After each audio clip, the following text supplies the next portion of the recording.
Overall जो loss है उत्तर प्रदेश में उसका एक असर है। नरेंद्र मोदी 50,000 वोट से लीड कर रहे हैं और मैं आपको यूपी के और निकाल करके बताता रहूंगा। गुजरात में अमित शाह 2.5 लाख वोटों से अपनी सीट पर लीड कर रहे हैं, biggest margin. Rahul Gandhi 80,000 vote से लीड कर रहे हैं रायबरेली। क्या बात है? 80,000 वोटों से आगे चल रहे हैं राहुल गांधी इस वक्त। और गुजरात में ये जो हम 25 सीटों पर बीजेपी की लीड देख रहे हैं, इनमें से 20 सीटें ऐसी हैं जहां पर मार्जिन 1 लाख से ज्यादा है। कहां पे सर? गुजरात में गुजरात की अकेली सीट 25 सीटों पर बीजेपी लीड कर रही है।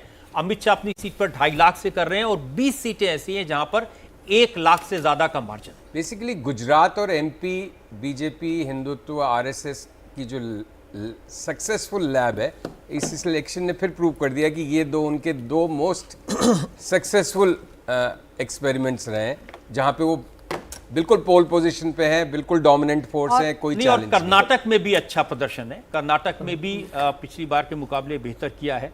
नहीं सर मेरे को आपसे एक प्रश्न पूछना था जी। मैं जानना चाहता था कि जो परिणाम जिस तरीके से ट्रेंड अभी आ रहे हैं, क्या ऐसा आपको लगता है कि इसमें मतलब ये ट्रेंड इस कारण आ रहा है कि आरएसएस का बहुत ज्यादा जमीनी स्तर पर इन्वॉल्वमेंट नहीं रहा? बूथ मैनेजमेंट में आरएसएस हर बार इन्वॉल्व रहता है जमीनी स्तर पर।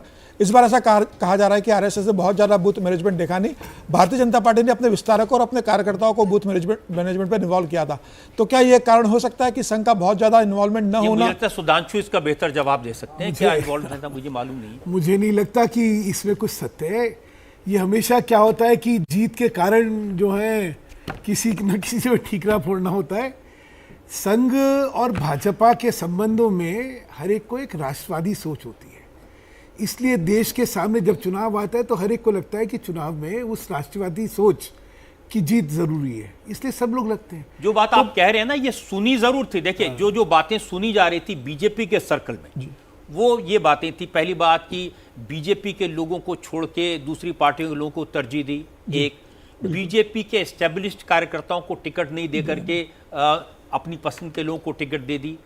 तीसरी बात, संघ का वो इन्वॉल्वमेंट नहीं था। मुझे किसने कहा कि संघ के लोग पहले 4-4, 5-5 बार घर आते थे, इस बार 1 बार 2 बार आए। चौथी चीज कि ये जो 400 पार जिस तरह का विश्वास पैदा कर दिया था, तो बीजेपी के लोगों को लगता था भाई अब तो जीते रहे। तो वो एक जो है कम मेहनत करने वाला था वो घर बैठा, जिसको छुट्टी पे जाना छुट्टी पे चला गया, जिसको बूथ पे नहीं जाना था वो नहीं गया, कि भाई अब जीते रहे, अब 400 जीत रहे हैं, अगर कोई 5 सीट कम हो जाएगी तो क्या फर्क पड़ जाएगा।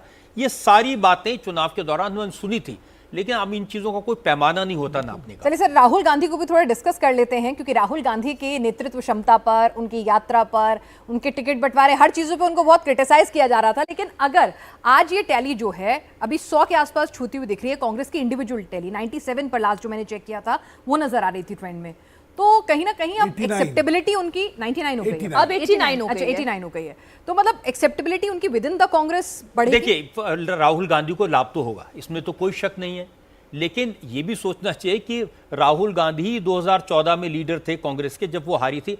हाँ, कांग्रेस जीत जाती, सरकार बनाती, तब तो एक अलग बात थी। अब ठीक है, पहले कितनी सीटें थी उससे आपने मान लीजिए डबल भी कर लिया, तो कोई ये बहुत बड़ी सफलता इसको नहीं माना जा सकता। और जो हेमंत सोरेन की पार्टी के झारखंड के नेता थे, झारखंड मुक्ति मोर्चा के, वो मुझे कह रहे थे कि कांग्रेस को आदत हो गई है एलिबाइज के दम पर अपनी सरकार बनाने की, राइड करने की, है ना।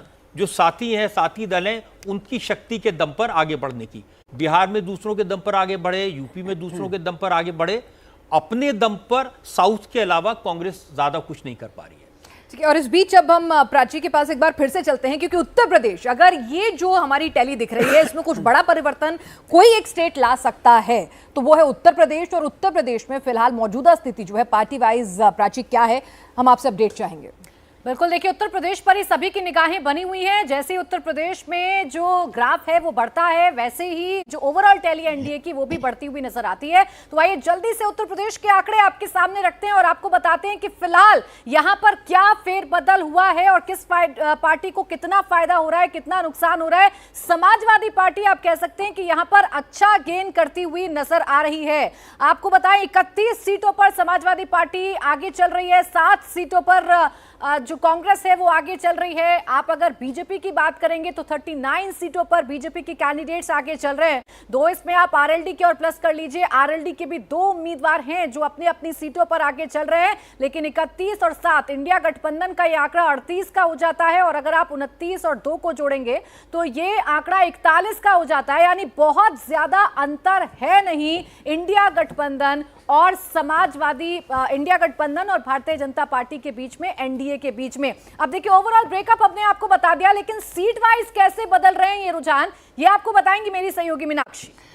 तो ये 39 सीट जो बीजेपी के पास जा रही है, ये 39 सीटें कौन सी है? रुझानों में जो इस वक्त तस्वीर है वो एक बार सीट वाइज आपके सामने। शुरुआत जरा यहाँ से करते हैं। बागपत, गाजियाबाद, गौतम बुद्ध नगर, बुलंदशहर, अलीगढ़, हाथरस, मथुरा और आगरा, ये सीधे सीधे एनडीए के पास जाती दिखाई दे रही है। इसमें अमरोहा, मेरठ, कैराना और बिजनौर को भी आप इंक्लूड कर लें। एटा, बदायूं, बरेली, पीलीभीत, शाहजहांपुर, लखनऊ, उन्नाव, हरदोई, फरुखाबाद, इसके अलावा कानपुर, अकबरपुर, झांसी, हमीरपुर, बांदा, फतेहपुर, ये वो सीटें हैं जो एनडीए के पास जा रही है। इसमें प्रयागराज, बहराइच, कैसरगंज, गोंडा, डुमरियागंज, देवरिया, कुशीनगर, गोरखपुर, महाराजगंज, ये वो सीटें जो एनडीए के पास, वाराणसी जिसमें कोई शक नहीं, भदोही, जौनपुर और सलेमपुर, ये बीजेपी के पास जाती दिखाई दे रही है। और अब इंडिया अलायंस की अगर बात करें, बलिया, मछली शहर, गाजीपुर, जहां से अफजाल अंसारी चुनाव लड़ रहे हैं, चंदौली की बात करें, मिर्जापुर की बात करें, बड़ा झटका यहां पर अनुप्रिया पटेल के लिए कहा जा सकता है। रॉबर्ट्सगंज, जहां से अपना दल की उम्मीदवार थी, यहां पर भी झटका, समाजवादी पार्टी के कैंडिडेट आगे चल रहे हैं। बस्ती, संत कबीर नगर, बांसगांव, लालगंज, आजमगढ़, घोसी, यहां पर भी समाजवादी पार्टी, और बांसगांव जहां से कांग्रेस पार्टी आगे चल रही है। कांग्रेस पार्टी का इसलिए भी ये रिकॉर्ड देखना इंटरेस्टिंग है क्योंकि पहले ये कहा जा रहा था कि एक रायबरेली के अलावा कांग्रेस और कहीं अच्छा परफॉर्म नहीं कर पाएगी, लेकिन बांसगांव, इसके अलावा बाराबंकी जहां पर कांग्रेस पार्टी लीड कर रही है। अयोध्या, बड़ी हैरान कर देने वाली ये ट्रेंड है। फैजाबाद वो सीट, अयोध्या वो सीट जहां पर ये कहा जा रहा था कि राम मंदिर बन जाने के बाद एक लहर यहां पर दिखाई देगी और बीजेपी के लिए एक मजबूत क्षेत्र ये